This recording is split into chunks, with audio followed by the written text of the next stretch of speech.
Thank you. I'm well, thank you. Yeah. Good. Okay. So if you allow me to introduce our speaker of today, Sarah is a PhD candidate in forest resources and environmental conservation at Virginia Polytechnic Institute and State University in the United States of America. She's also a PhD fellow with the Center for International Forestry Research and World Agroforestry, and has doctoral research focusing on forest resources use, access, and conservation strategy for socio-ecological well-being in Uganda and refugee settlements. And she has completed 17 months of fieldwork in Uganda's Imvepi refugee settlement, where she implemented agroforestry and biocar field trials and walked over 500 miles through nearby forests with refugees and hosts to learn about the traditional knowledge and use of 141 biodiverse forest products.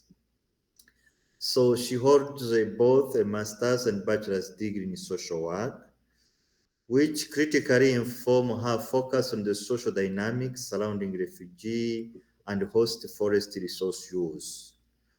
She work, uh, Her work was supported by the National Science Foundation, the U.S. Fulbright Program, and Virginia Tech's Global Change Center. And I welcome her for the good presentation. I think colleagues are very happy to hear from social scientists, as you actually most of the time have the presentation from pure and applied sciences. So now it's a good opportunity to hear how social science also contribute to biodiversity, socio-economic development, and human well-being. Sarah, you are welcome. The floor is yours. Thank you. Great. Thank you so much for that introduction. And I'm happy to be with you all today. It's a bit early this side. It's like 8 o'clock, but I'm really thrilled to be joining you. And let me share my screen so I can start the presentation here. Good. Thank you. Yes.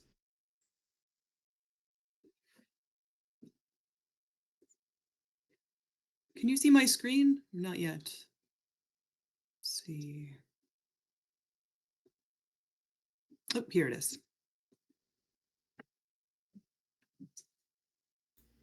It's coming. Yes, you have it now. And Can you go to slide mode or presentation mode? is that better now? Yes, yes, it is. Okay. Okay, great. All Enjoy right. the Well, presentation. yes, thank you. And yeah, so I'll be presenting on my dissertation research, which has been going on for about almost 4 years now. And I've been studying the topic of the dissertation as a whole. It's called The Role of Trees in Displacement. So initiatives, impacts, and traditional ecological knowledge in a Northwest Uganda refugee settlement. And I was already so kindly introduced, but yeah, so I'm a PhD candidate in forest resources and environmental conservation, as well as a PhD fellow at C4ICRAF. My university, Virginia Tech, is located around the east side of the US. And as was mentioned, I have actually a social science background. So my bachelor and master's degrees were both in social work. And then I made a big transition over to agroforestry and to forest resources, just as part of my PhD work. So let me share some context for my research as a whole. So currently the refugee crisis globally has reached unprecedented levels. So there are currently 42.7 million refugees displaced worldwide. And then in addition to that, there are 83.7 million people internally displaced within their own countries. Some of the causes of this displacement include protracted global conflicts, economic hardship, and also climate change is increasingly a cause of refugee and migrant flows. So 73% of refugees are hosted in developing countries, including Uganda, Chad, Colombia, Ethiopia, and Bangladesh.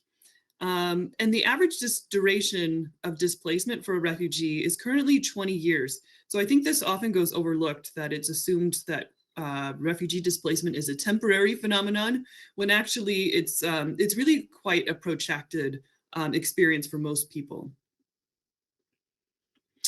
So tree cover loss can be associated with refugee displacement, and this is especially the case in locations where refugees and hosts are both dependent upon firewood as a means of cooking energy.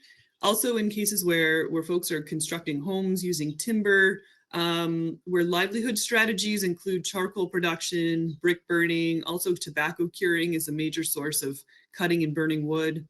And then agricultural land clearing might actually be the largest factor, with particularly as humanitarian aid and food aid declines, refugees as well as hosts need to produce food as staple crops for survival. So that can often lead to widespread cutting of trees. Trees, however, have an important role to play in displacement settings. So trees provide nutrition through fruits, nuts, seeds, even tree leaves are an important source of nutrition. They provide medicinal products. They provide materials for home construction, environmental services like shade, windbreak, and soil erosion control. They also provide safety, particularly for women who otherwise have to travel far distances in search of firewood, which can lead to exposure to gender-based sexual violence. So having trees nearby the home is important for the safety and well-being of women. So my research has been focused on Imvepi refugee settlement, which is located in Uganda's West Nile subregion. It's up in the northwest corner of Uganda. Imvepi currently hosts around 73,000 refugees. And refugees are primarily from South Sudan in Imvepi. So there has been some remote sensing work that concluded that within the West Nile subregion as a whole, which includes Imvepi as well as several other refugee settlements, wetlands, woodlands, and savanna vegetation decreased by approximately 1,900 square kilometers for all of the reasons I already mentioned between 2016 to 2019. And so there needs to be some updated research. I would expect that this rate has significantly increased since then as refugee flows continue into this part of Uganda.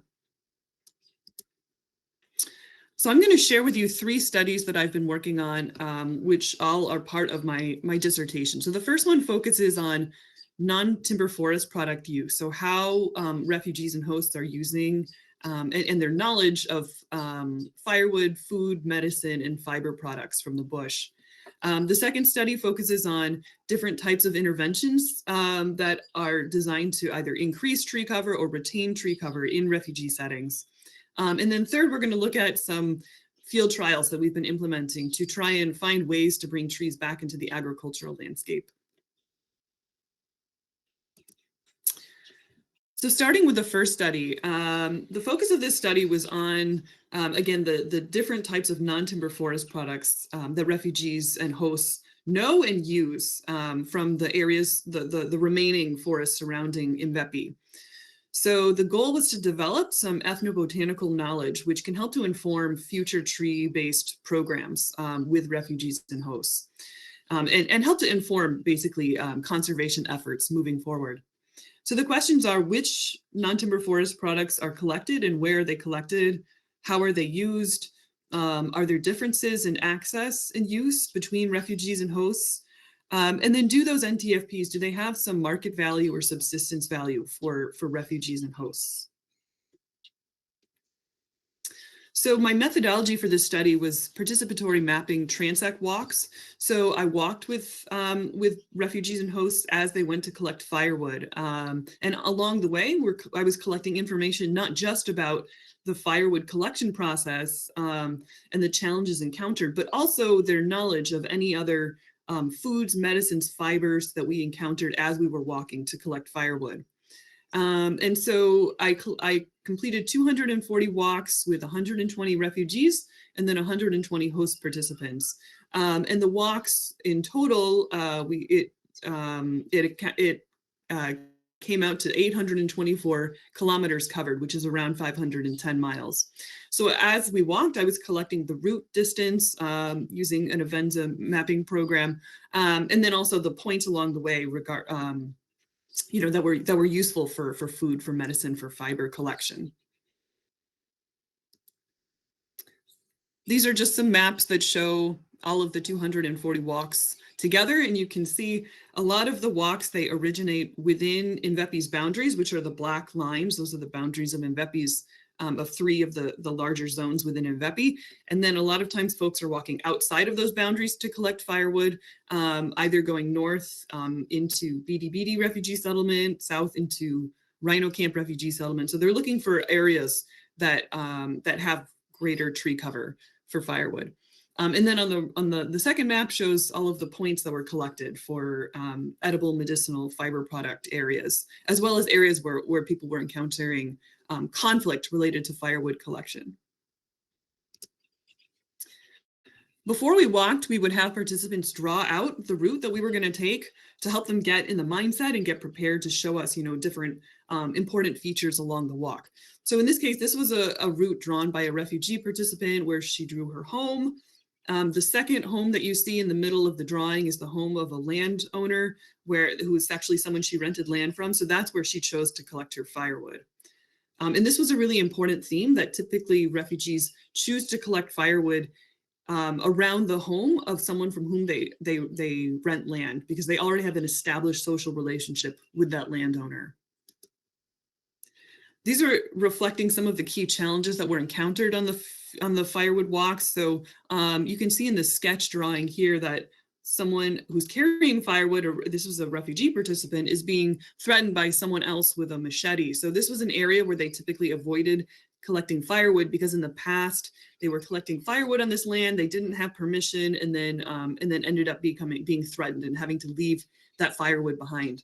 So social conflict was a major source of difficulty for refugees in firewood collection, as was river height. So there are some rivers that run alongside the northern and southern boundaries of Imvepi, and so when it's rainy season, when the rivers are really full, that can make it very difficult to cross over into areas where there might be more firewood available, and so it leaves refugees having to scavenge for wood along the riverbanks. So some of the major findings on the firewood side of things are that, so hosts, we found they walk around 1 mile on average, carrying 20 kilograms of firewood, whereas refugees walk about 2.25 miles further, 3.24 miles, and carry 20 kilograms of firewood. So we have this equation for efficiency, which is the amount of wood divided by the distance traveled. So when you look at these numbers and put them into that equation, refugees are clearly disadvantaged in terms of their efficiency in firewood collection.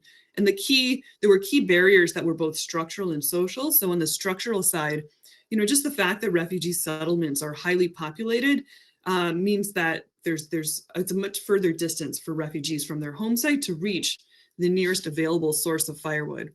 And then also refugees have land access disadvantages. They're provided small plots of land through UNHCR and the Office of the Prime Minister in Uganda, but these plots typically do not have enough firewood on them to provide sufficient fuel wood for cooking food daily. And then key social barriers were, again, this history of conflict where refugees have previously encountered areas where they were chased away from collecting firewood. So this discourages future collection in those areas and causes refugees to travel further. And then also we found that language knowledge, so when refugees knew languages of nearby hosts, and then also having some social relationships with hosts, this was an enabling factor. So this encouraged more frequent collection among refugees. So now I'll move into the biodiversity side of things. So looking at the foods, the medicines, the fibers that were collected in the bush. In total, 141 unique plants, insects, trees were identified.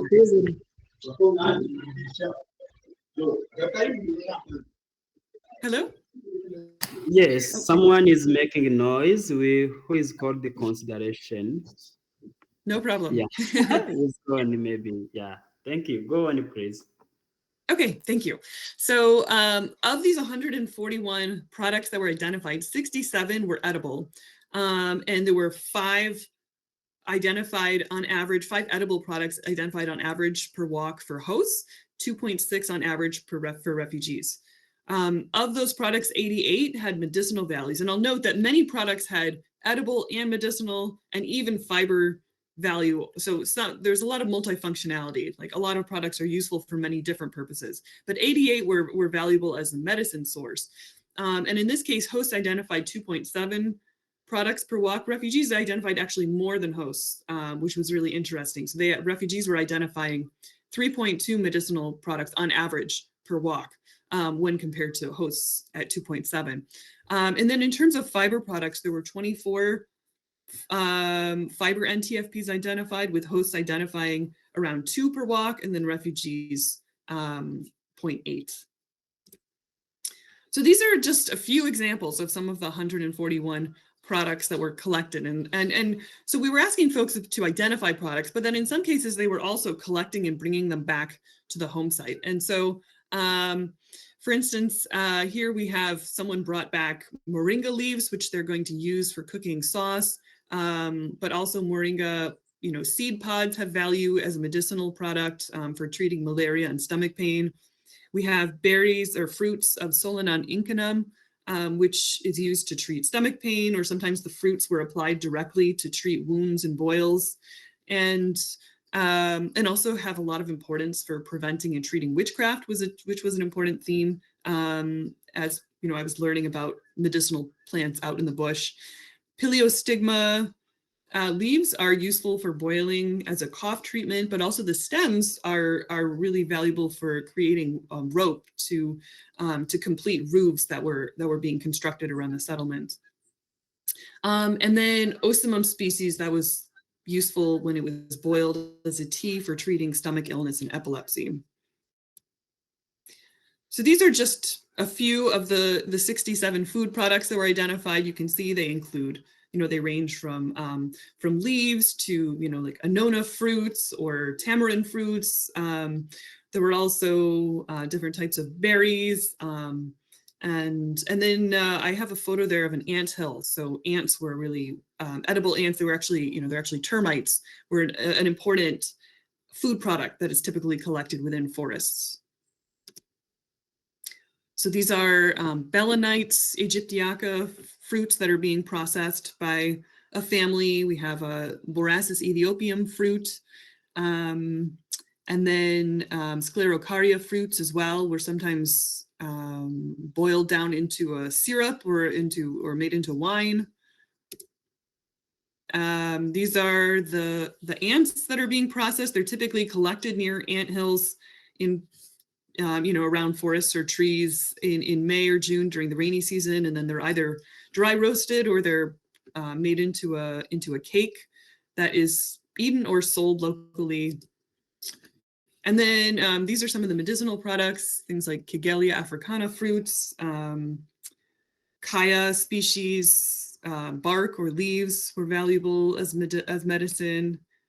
This is a root that's being processed into a salve that will be applied to this child. They have a skin rash on their neck. So this was a refugee participant who was showing us how she produces this medicine to treat skin rash. And then these are some of the different fiber products, and fiber products are used for everything from basketry to rope, as I mentioned, for roofing construction. It's really important to have rope to tie down the roofing poles. But also for brooms, for granaries, for storing chicken feed. These are all of the different important uses of fiber products. And as I mentioned, basketry is an important one. This woman is creating a basket using Borassus palm leaves. So just to give some comparative insight, so refugees were identifying overall significantly fewer non-timber forest product species.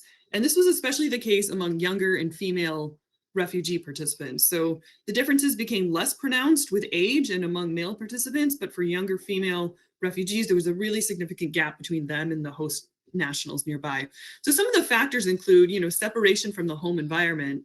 The ecosystem around Imvepi is quite similar to, they're not, it's not terribly different from areas in central Equatoria where refugees are coming from, but there were differences in terms of the species that they prefer were not available, or some of the species that were available were not species they were familiar with.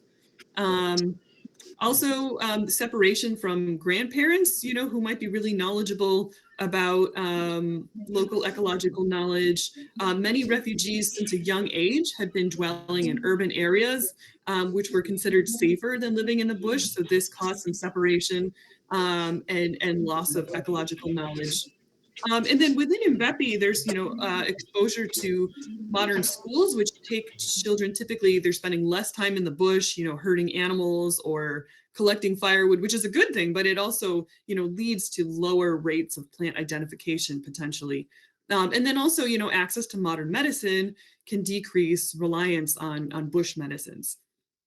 At the same time, despite these knowledge gaps, clearly, non-timber forest products are operating as a really important safety net for both refugees and hosts. So we still found that there's a strong reliance, especially on things like wild greens as a sauce, sauce ingredient, basketry tree materials, with baskets being something that's sold at market, medicinal products, and this reliance.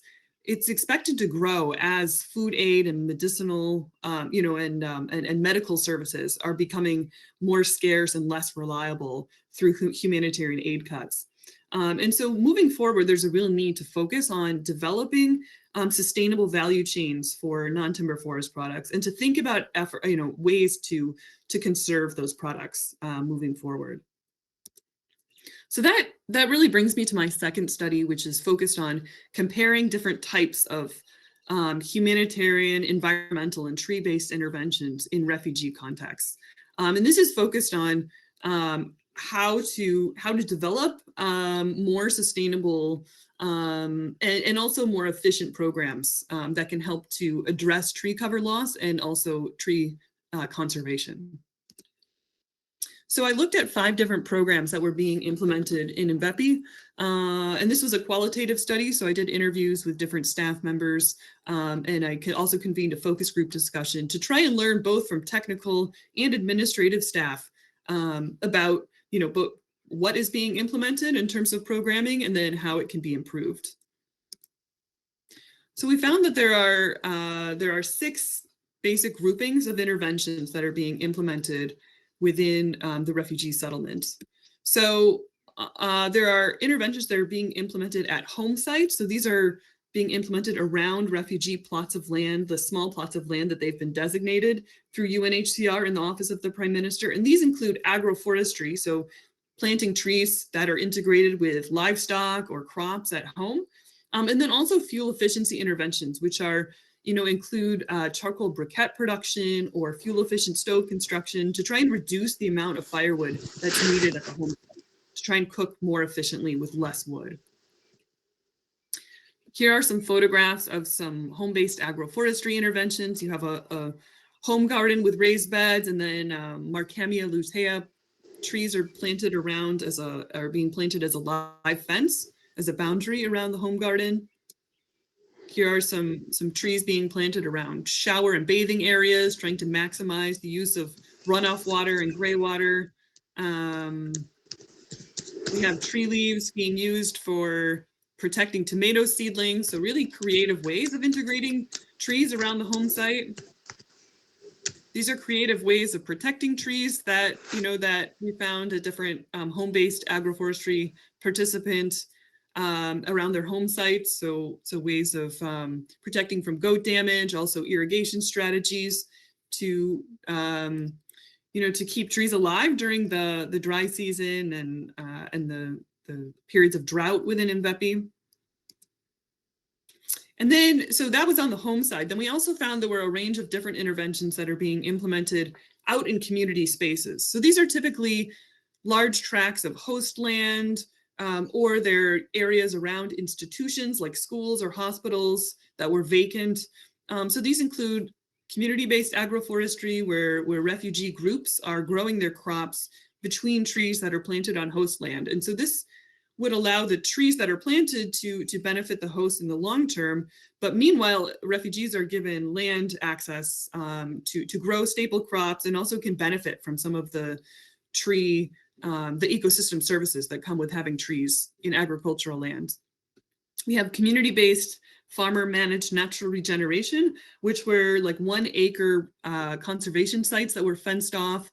And this would encourage management of regrowing indigenous trees, but they also established apiaries within those fenced off areas to provide a short-term livelihood source for refugees. These were actually mixed groups of refugees and hosts together who could benefit from selling the honey in the short term while they waited for longer term tree benefits through the FMNR.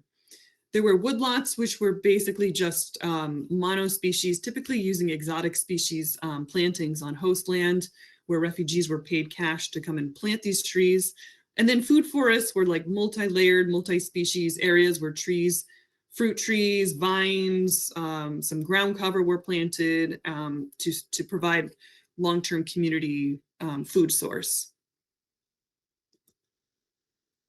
And so I won't read this entire table, but basically our major takeaway is that there are some really important differences between interventions in refugee settings that happen at homes versus that happen at the community level. So in terms of land access, home-based interventions, they can really maximize the small plots of land for which refugees are provided long-term access. And so there's a lot of stability then. Refugees really have clear ownership and use of the products that come from those interventions that are applied at their home site.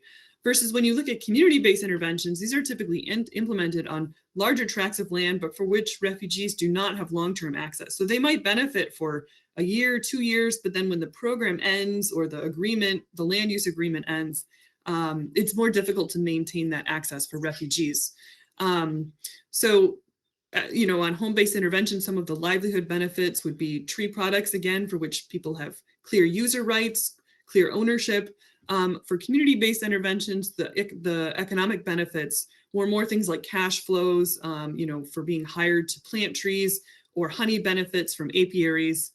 And then I'll just say on the gender side of things, home-based interventions can facilitate women being able to participate in interventions from the home site, which is a real benefit because then they can integrate tree planting and tree growing with, watching children or cooking food.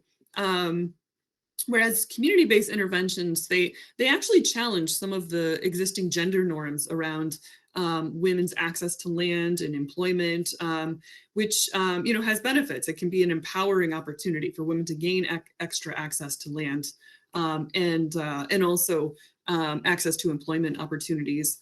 And then on the environmental side of things, home-based interventions, they can encourage home-based benefits, ecosystem service benefits, things like shade, water and soil management at home. Whereas community-based interventions, they encourage more larger scale environmental benefits at the settlement scale. So things like microclimate adaptation, and then also carbon capture at a larger scale. To conclude this study, we held a focus group discussion with the participants of participants of this study, so the local and administrative staff who we had interviewed previously, to try and understand from their perspective how we could improve tree-based intervention success and sustainability as a whole. And so some of their recommendations were, one, to blend intervention activities, that programs focused on home-based agroforestry could also have a farmer-managed natural regeneration component, or programs implementing community-scale woodlots could also have a home-based component. So to maximize intervention success by blending different intervention types. They recommended that there needs to be more coordination of diverse tree-based intervention programs to coordinate their activities with each other so that they can help to fill each other's gaps. So this might look like a regional coalition of different programs implementing, reforestation or conservation activities. to build relationships, so to encourage relationship building, particularly between refugees and hosts, because when refugees and hosts have close social relationships, this can really facilitate ongoing land access or ongoing fuelwood access. To monitor and evaluate impacts. And so this goes beyond just to check survival rates, but to really assess whether the suitability of the trees that are being planted have benefits for the environment long term. And so this really gets at thinking about, planting indigenous versus exotic species. What are the short and long term benefits of implementing programs with those different, types of species. And then the last one was to maximize funding efficiency, especially through focusing on tree growing rather than tree planting. So looking at whether folks have the adequate materials they need for tree protection or the adequate training for tree protection and irrigation and pruning. And training itself became a really important opportunity that was emphasized because it does not cost a lot of money to implement training, but it can have really long-term benefits at the community, and household levels.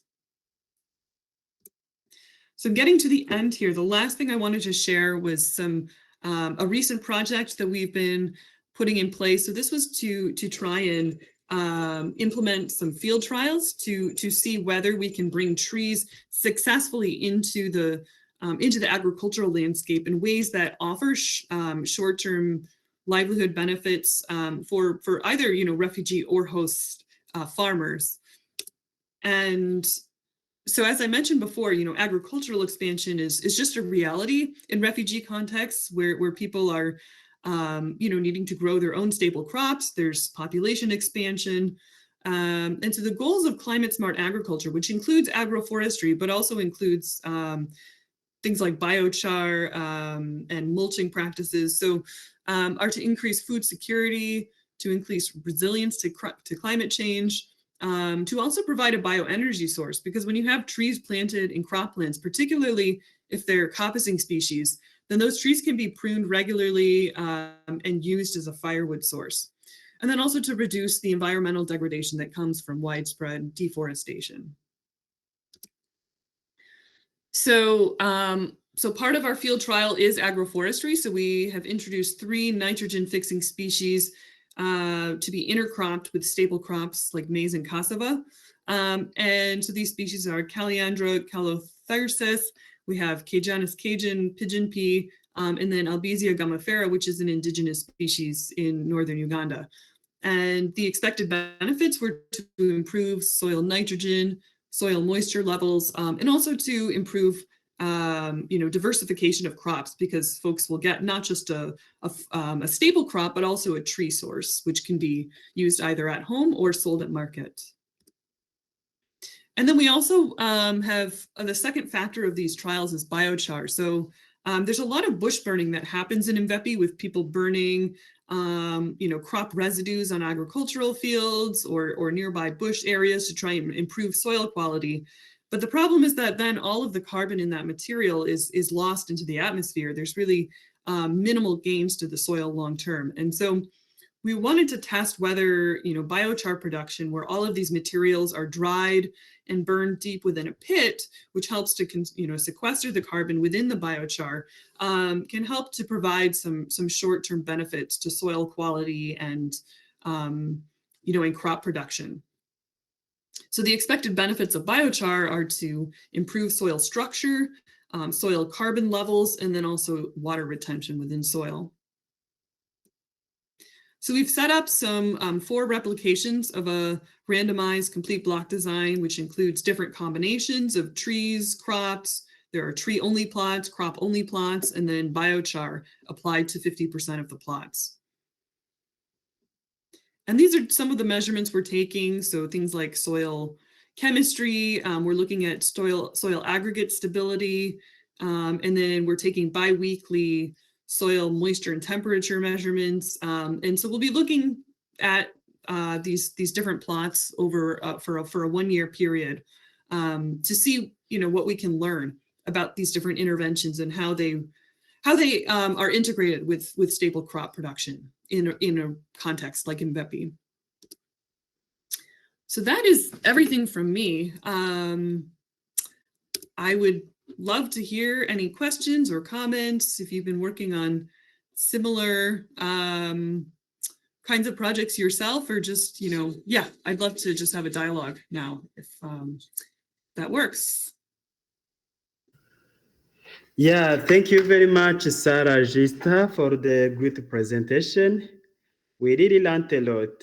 And yeah, as you said, we can welcome questions from participants. As a reminder, you can either put your question in the chat room or raise your hand so we give you the press to speak.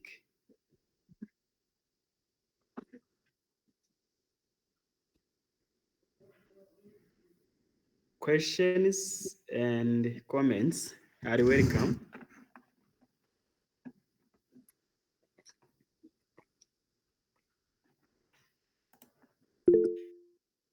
I have a hand from Bev. You are welcome, Bev.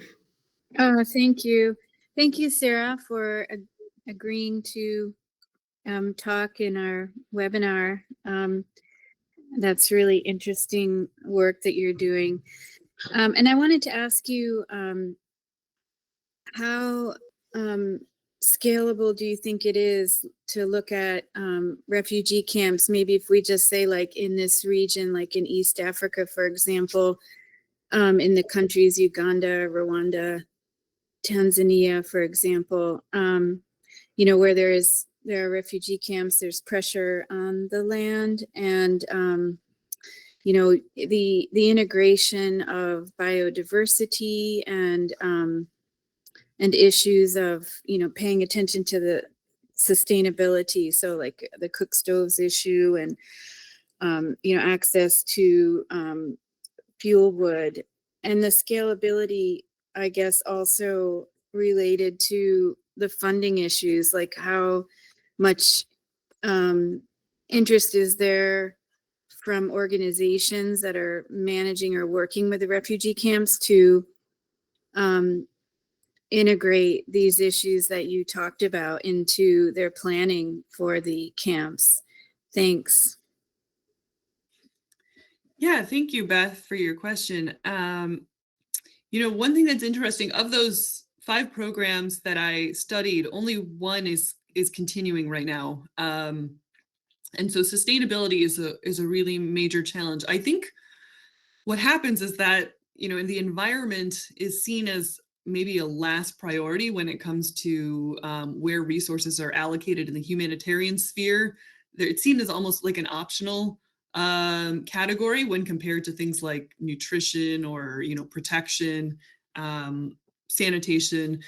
But I really think there has to be a mindset change that it's so inseparable from all of these issues. You can see how protection is very much linked to lack of forest cover. When there isn't sufficient forest cover, it leads to all of these interpersonal conflicts, gender-based violence. So I think there's a long way to go in terms of mainstreaming, environmental conditions into the broader humanitarian priorities. I think there's been progress in the last maybe 5 to 10 years, but there's a long way to go in terms of resource allocation, being creative about how resources are used, and also to really emphasize community-grounded, community-based efforts, looking at what is working already in the community. One of my studies that I didn't present here was focused on how refugee-led organizations are implementing tree-based programs or agroecology programs.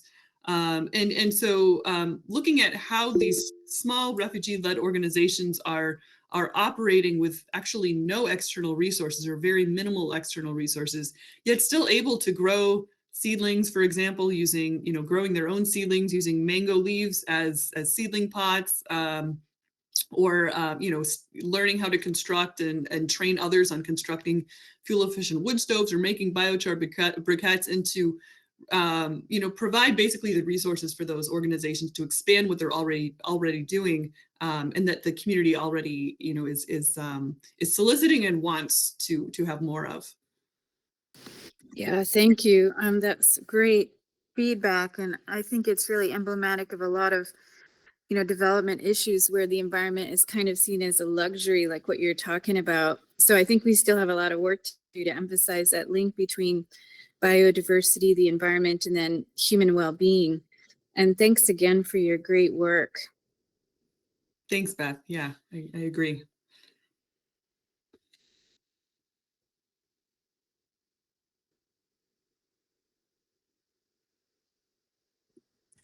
I guess I could ask a question if that's okay. Yes, please. I'm at C4 Aircraft in Nairobi. Sarah, if you took the vegetables and fruit and things that they were collecting, refugees were collecting from the bush, and then what they're growing on their land, can you work out like how much of their nutritional diversity, right, actually comes from those sources? And yeah, like and let's hope this never happens, they were absolutely contained to inside a refugee center and couldn't go out, refugee settlement, and couldn't go out, they'd really be missing a huge amount of their nutrition?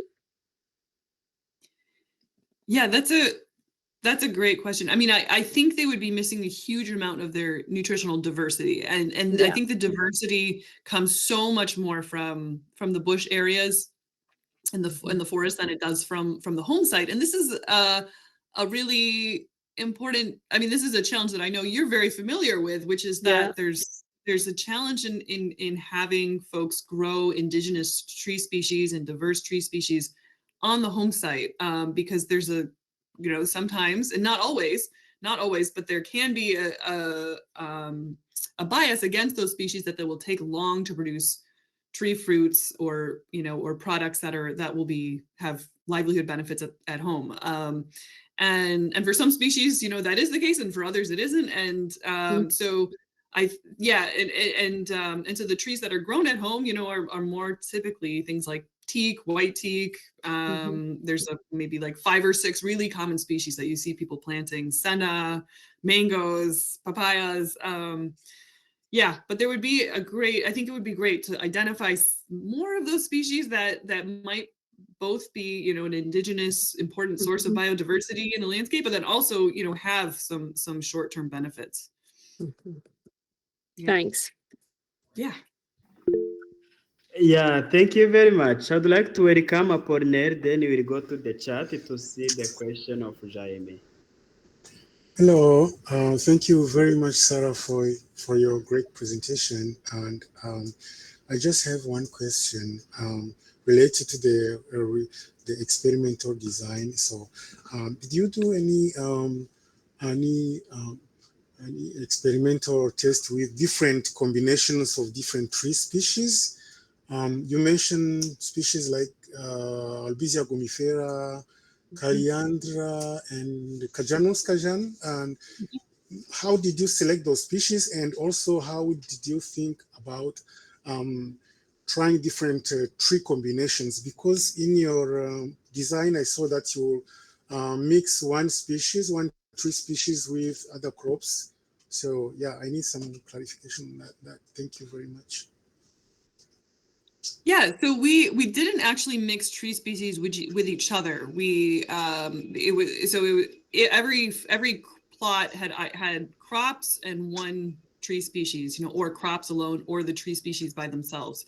So we weren't mixing tree species so much, but that would be another interesting dimension. We tried to pick 3 species that represented different, I guess, like canopy heights or spatial functions within agricultural spaces. So Albizia gumifera, that's a nice timber tree. It can be coppice for firewood.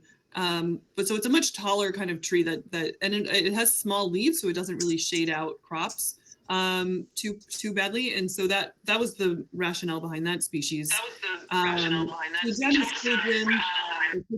That one is very commonly used across the agricultural landscape. So there was already a lot of local adoption, but it was typically planted sort of haphazardly here or there around the staple crops. And so we wanted to see what happens when it's more systematically integrated in row cropping alongside food crops.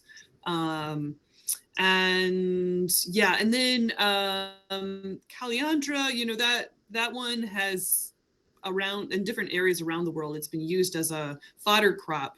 And so that one is like a very bushy crop where the leaves can be used to provide feed for goats. And so so we brought that one in. It's kind of an in between. Like it can be used to some extent for firewood. It also, you know, is provides this secondary leaf product. So that was the rationale behind those three species. Okay, thank you very much.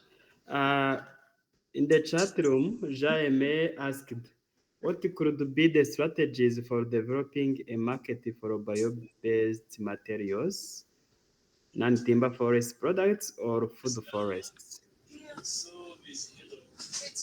Yeah, that's a great question.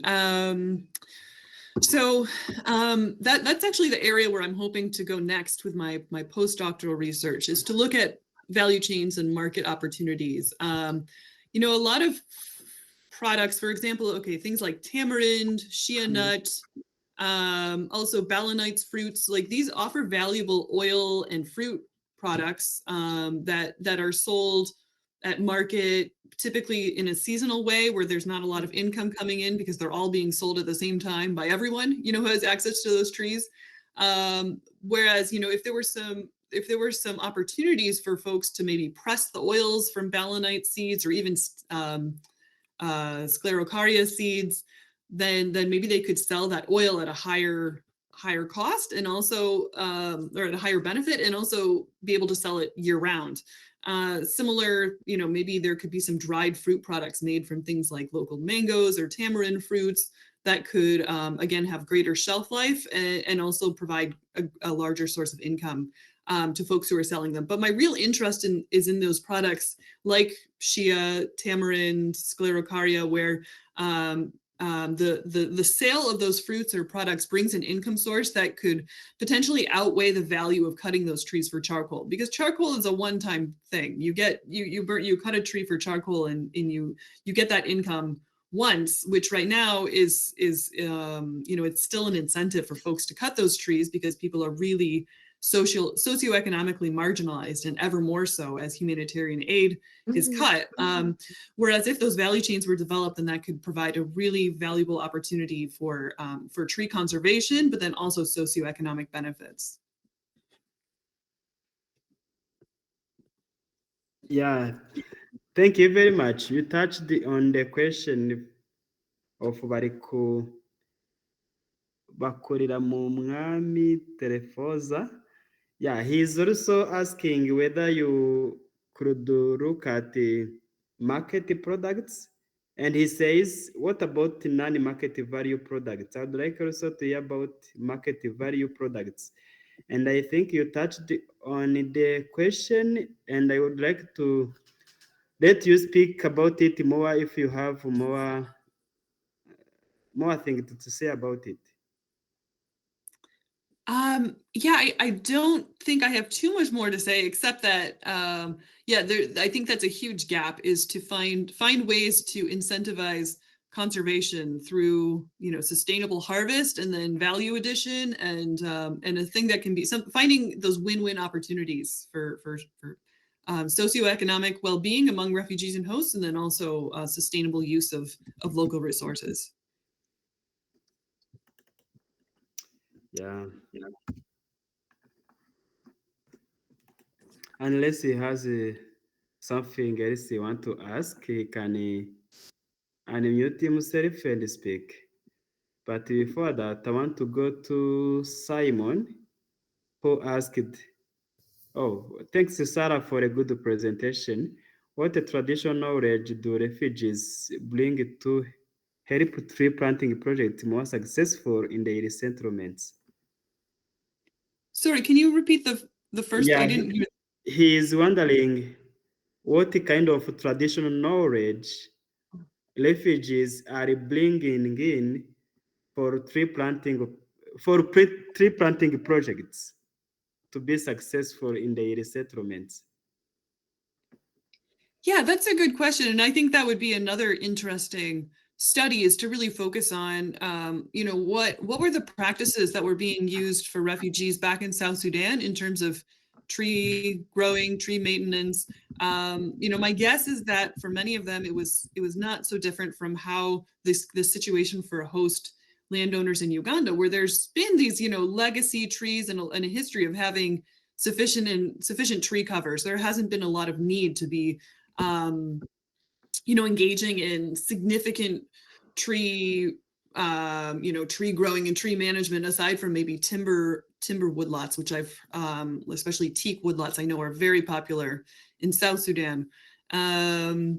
But yeah, it would be really interesting to know more of the nuanced traditional knowledge around, tree growing and tree management practices, and maybe to do some investigation into how some of those could translate into these really small plots. I know there's a lot of preference for boundary planting. That's a very popular, method of integrating trees into home sites for refugees in Imvepi.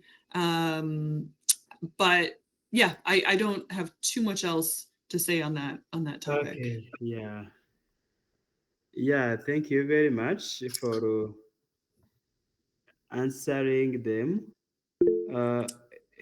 Jaime wants to speak. I would like to welcome him first before I read the second question. Jaime, you are welcome. Okay, kids. I'm just coming back for one more question. It's about this is a good presentation, actually.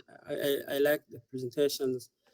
But there's one question again that is coming in my mind about the scalability of these kind of ideas.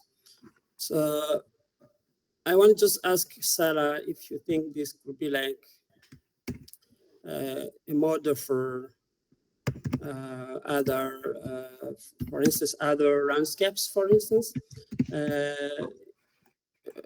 If this can be integrated into food systems, and how do you think, for instance, the issue of the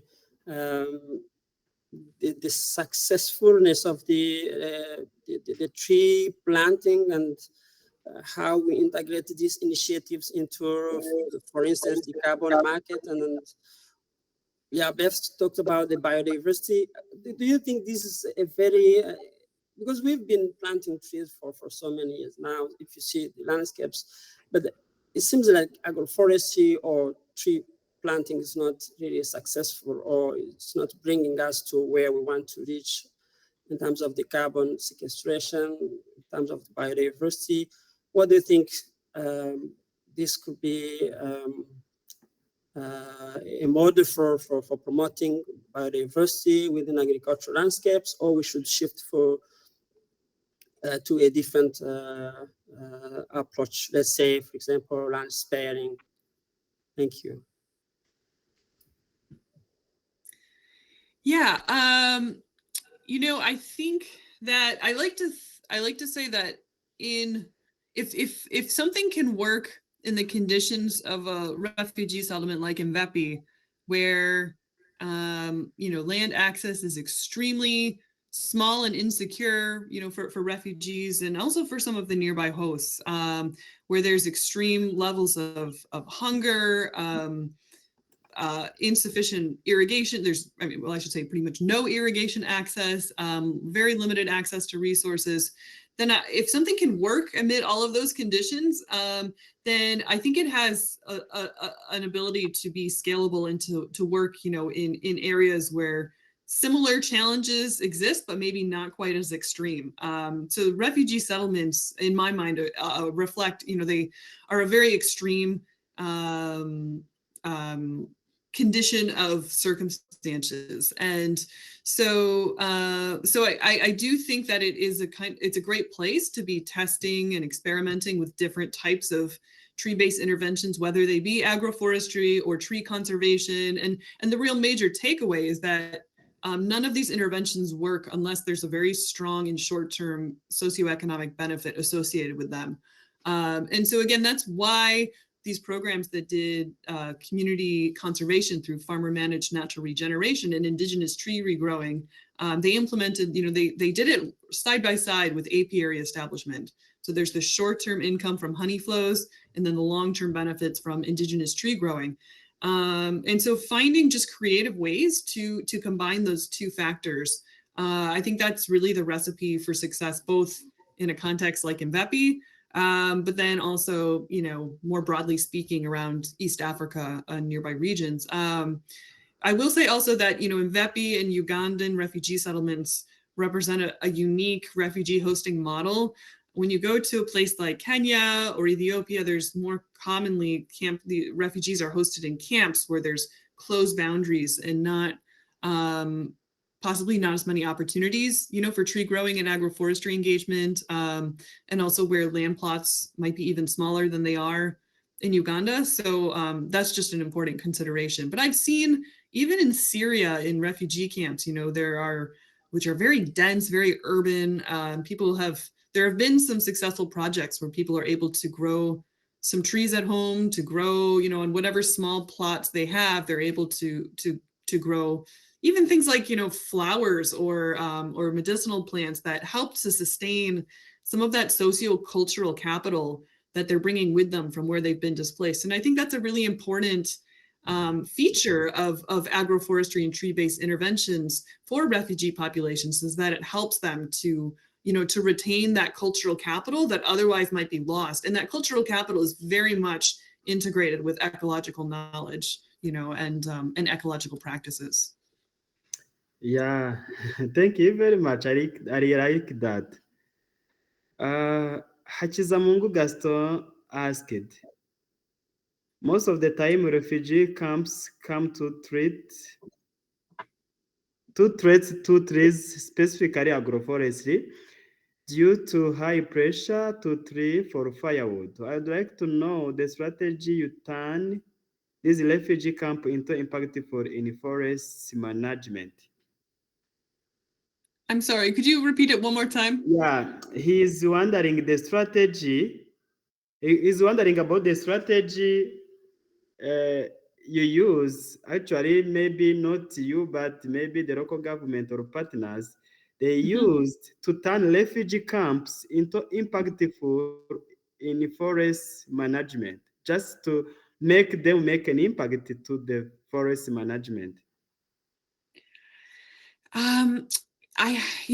I think the interventions I've studied, they've been much more focused on tree regrowing and tree planting rather than the forest management side of things. But like, for instance, that program that was doing farmer managed natural regeneration, they were also doing trainings around, there are some rules of thumb or some guidelines that are out there for common knowledge around, when you encounter trees, you're going to cut firewood, maybe cut 2, but leave 3 of every 5 trees. So if you see 5 trees, cut 2, leave 3. There's also been some marking, like sometimes you'll walk around the settlement, you'll see that trees like maybe a Kaya grandifoliola species has been marked with red paint to indicate like this is a tree that's not supposed to be cut. At the same time, though, the conditions are just so extremely difficult right now that, just before I was in Imvepi up until August, and just before I left, we found 2 huge tamarind trees had been cut, hundreds of years old each. And so, as much as, I think there's a long way to go around sensitization and finding ways to incentivize retaining those trees instead of cutting them. Yeah, thank you. I see.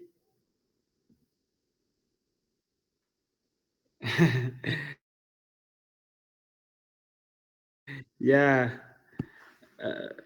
Jaime is suggesting that you come back again and you have the second version of this presentation. Yeah, and other people are just thanking you for being here to speak to us. Yeah, and on my behalf also, I thank you very much. Yeah, thank you.